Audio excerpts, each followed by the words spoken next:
વિસાવદરની ચૂંટણી પૂરી થઈ એ પછી બધાનું ધ્યાન જૂનાગઢ જિલ્લો અને એની આજુબાજુના વિસ્તાર ઉપર એટલા માટે પડવા લાગ્યો કારણ કે આમ આદમી પાર્ટીની ત્યાં બેઠક આવી. ગોપાલ ઇટાલિયા ત્યાંથી ધારાસભ્ય બન્યા એટલે રાજનીતિક દ્રષ્ટિએ જોવા જઈએ તો ખૂબ મહત્વનું સ્થાન ધરાવવા લાગી આ બેઠક. પરંતુ ફરી એક વખત જૂનાગઢ જિલ્લો ચર્ચામાં આવ્યો છે અને એમની જ સાથે જવાહર ચાવડા પણ ચર્ચામાં આવ્યા છે. કેમ આવ્યા છે તેમની વિગતે ચર્ચા કરીએ. નમસ્કાર, આપ જોઈ રહ્યા છો નિર્ભય ન્યૂઝ અને હું છું આપની સાથે રિદ્ધિ.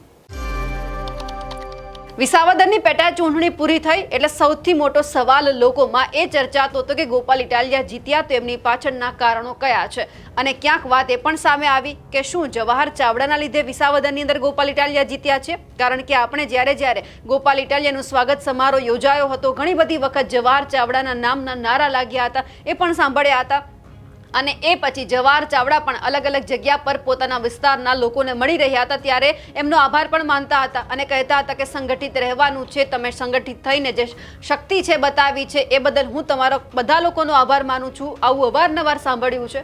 પરંતુ હવે ક્યાંક સામે આવ્યું છે કે ભાજપના ઘણા બધા આગેવાનો એવા છે કે જેમણે ભાજપમાંથી રાજીનામું આપ્યું. રાજીનામું આપ્યા બાદ સીધા જ તેઓ જવાહર ચાવડા છે એમને મળવા માટે પહોંચ્યા છે અને આ લોકોનું કહેવું એવું છે કે ભાજપની અંદર અમે છીએ પરંતુ અમારા પ્રશ્ન સાંભળવામાં નથી આવતા. અમારા વિસ્તારના લોકો અનેકવાર રજૂઆત કરે છે તેમ છતાં એમની રજૂઆત કાને લેવામાં નથી આવતી. ખેડૂતો પરેશાન થઈ રહ્યા છે, મુશ્કેલીમાં મુકાઈ રહ્યા છે. અનેકવાર ખેડૂતોને સરકારની સામે નમવું પડે છે તેમ છતાં સરકાર છે ખેડૂતોની વાત નથી સાંભળતી. એટલા જ માટે અમે ભારતીય જનતા પાર્ટીમાંથી રાજીનામું આપીએ છીએ. હવે તમે જે આ ફોટો જોઈ રહ્યા છો જે આગેવાનો છે આમ આદમી પાર્ટીમાં ક્યાંક અંદરખાને એવી ચર્ચા થઈ કે જોડાવાની વાત સામે આવી પરંતુ આ તમામ જે ચહેરા તમે જોઈ રહ્યા છો એ બધા જ ભારતીય જનતા પાર્ટીમાંથી રાજીનામું આપ્યા બાદ સીધા જ જવાહર ચાવડા છે એમને એમના ઘરે મળવા માટે ગયા હતા. એટલે સૂત્ર એવું કહી રહ્યા છે કે કદાચ આમ આદમી પાર્ટીમાં જોડાવાની રણનીતિ ઘડાઈ હોઈ શકે એમ છે. કારણ કે જે એક અહીંયા જે વોટ્સઅપ ગ્રુપની અંદર એ તમામ લોકોએ જ્યારે રાજીનામું આપ્યું એમનો એક જે આ પત્ર છે જેમના શબ્દ છે અત્યારે તમારી સાથે છે કે જય ભારત સાથ જણાવવાનું કે હું તથા મારો પરિવાર જનસંઘ વખતથી ભારતીય જનતા પાર્ટીની વિચારધારા સાથે જોડાયેલ હતો. તેમાં હું નગર પંચાયત સદસ્ય, જિલ્લા કારોબારી ભાજપ સભ્ય, મારા ધર્મપત્ની પૂર્વ તાલુકા પંચાયત સદસ્ય અને મારો પુત્ર હાલ માળિયાહાટીના તાલુકાના ભાજપ ઉપપ્રમુખ હોય.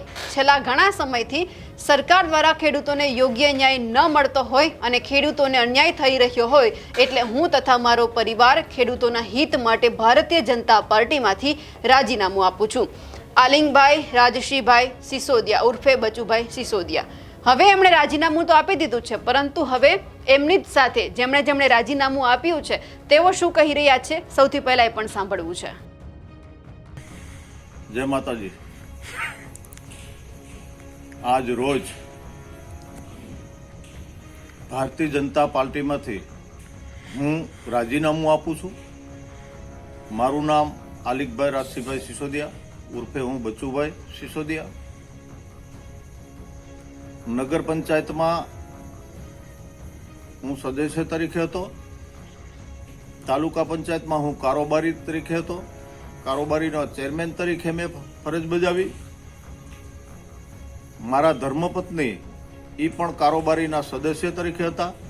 હાલ મારો દીકરો અજયસિંહ એ તાલુકા ભાજપના ઉપપ્રમુખ તરીકે ફરજ બજાવે છે પણ એ પણ આજ રાજીનામું આપે છે. મારા પરિવાર સાથે અમે રાજીનામું આપીએ છીએ. રાજીનામું આપવાનું કારણ એક જ છે કે આજ જે ખેડૂતને જે ખેડૂત ઉપર અન્યાય થાય છે, ખેડૂતને જે લાભ મળવો જોઈએ એ આ સરકારની અંદર લાભ નથી મળતો. તો હું એક ખેડૂતના દીકરા તરીકે મને બહુ આત્માને દુઃખ થયું છે, મને બહુ ખીજ આવી છે. એને કારણે હું રાજીનામું આપું છું. ગરીબ માણસોના કોઈ કામ નથી થતા.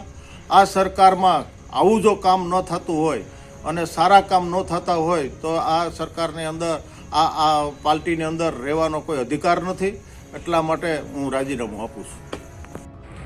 નમસ્કાર, હું ખેડૂત પિયુષ પરમાર, ઓબીસી સેલ પ્રદેશ પ્રમુખ, આમ આદમી પાર્ટી ગુજરાત, માંગરોળ માળિયાહાટીના વિધાનસભા પ્રભારી.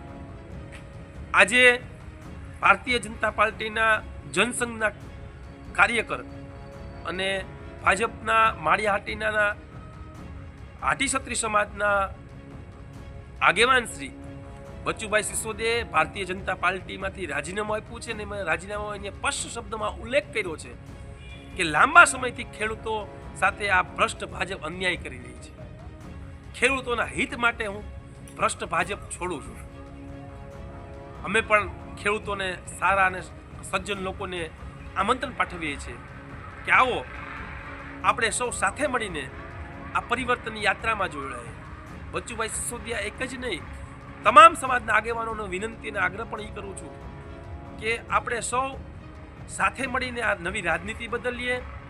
ટૂંક જ સમયમાં ભાજપના ઘણા લોકો આમ આદમી પાર્ટીમાં જોડાવા જઈ રહ્યા છે.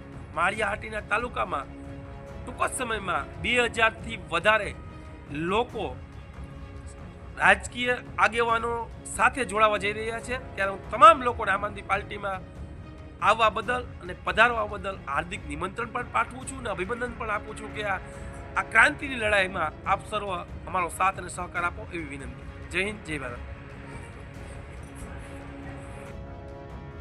હવે જે રીતે માળિયાહાટીના માંગરોળ બેઠકના આ જેટલા પણ ભારતીય જનતા પાર્ટીના આગેવાનો છે એ હવે ક્યાંક જો ભાજપમાંથી રાજીનામું આપે તો અલગ અલગ બેઠક ઉપર પણ એમની અસર જોવા મળી શકે એમ છે. પરંતુ હવે એ જોવાનું છે કે ખરેખર ભાજપમાંથી એમણે રાજીનામું આપ્યું છે તો એ કોઈ પક્ષ સાથે તો જોડાવાના છે, કારણ કે રાજનીતિક ચહેરા હોય છે એટલે એમનેમ તો બેસી નથી રહેવાના, કાં કોંગ્રેસને કાં પછી આમ આદમી પાર્ટી. હવે પણ એ જોવાનું છે કે અહીંયા બેઠક થઈ છે, શું વાતચીત થઈ છે, થોડા સમયની અંદર સામે આવશે.